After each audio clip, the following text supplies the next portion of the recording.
Psilocybin, not an expert, do your own research, but there's a few things about it that fascinate me.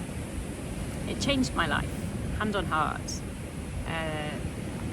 2 healing ceremonies with a shaman, I've spoken about this before, shifted anxiety and so many other things, And in the UK, psilocybin, which is the active part of what is referred to often as magic mushrooms, and there isn't a magic mushroom, there are many different types of magic mushroom with varying amounts of psilocybin in that are varying strengths and different things. They grow freely in the ground in most countries, and yet in the UK they are as illegal as heroin. So you can go to prison,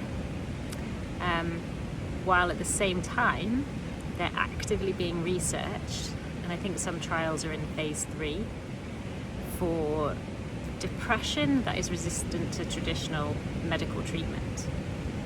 So they've been seen to have a positive effect. Everybody needs evidence for everything nowadays, and the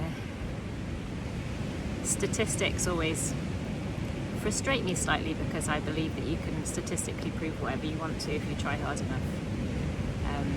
But there is now some scientific evidence that actually psilocybin is helpful and beneficial in depression. And because my understanding is that we share a lot of DNA with mushrooms, and they actually rewire our brain.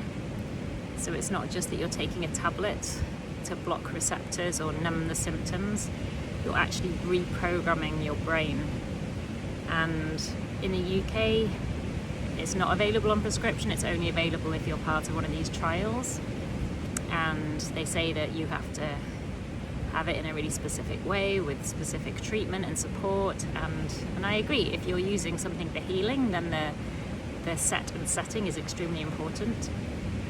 And they also say that there's bias in these studies because the people that have had psilocybin know that they've had it because it's different to a normal antidepressant tablet. But you can argue that about lots of things, bias. Anyway, I just find it really interesting that something that you can go to prison for is actually being shown to be really helpful to people with anxiety and depression. And it's demonized by the law, and people are scared of it. And yet alcohol, you can go into a shop and you can buy a litre of vodka and you can drink it every day until your liver stops working, until your brain stops working. And yet people aren't as scared of that. People do all sorts of crazy stuff when they've consumed excess alcohol, and I know I have done in the past stuff that I'm not proud of. And yet it's legal, and therefore it's socially acceptable. But psilocybin, which when used in the right set and setting can be massively healing and rewire your brain in a positive way, is demonized and has a prison sentence attached to it, which is just, to me, it's just crazy. Absolutely crazy. Yeah. And on a completely separate note, butterflies. I was listening to this thing the other day, and this young boy, I think he was about 10, a Japanese boy, was doing a follow-up research project about the memories that caterpillars retain when they transition to butterflies. So when they go through the chrysalis phase and they become mush, and then they become a caterpillar, not a caterpillar, then they become a butterfly. They are a caterpillar and they become a butterfly. Whether they retain memories. And he's proven that if you do something negative to a caterpillar, it remembers that negative thing and avoids it when it's a butterfly. So they give it well, you can watch the whole experiment yourselves. But essentially memory is retained even though the caterpillar, when it goes through the chrysalis phase, no longer has a physical structure. So where is the memory? And then he went on to do this. So this study had already been done by a woman who, a scientist, and he contacted her and he talked about his study design, and he made some changes and made it better, and she helped him.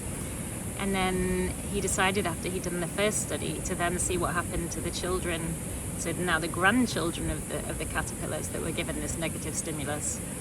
And the grandchildren butterflies of the caterpillars also avoided this perceived negative stimulus.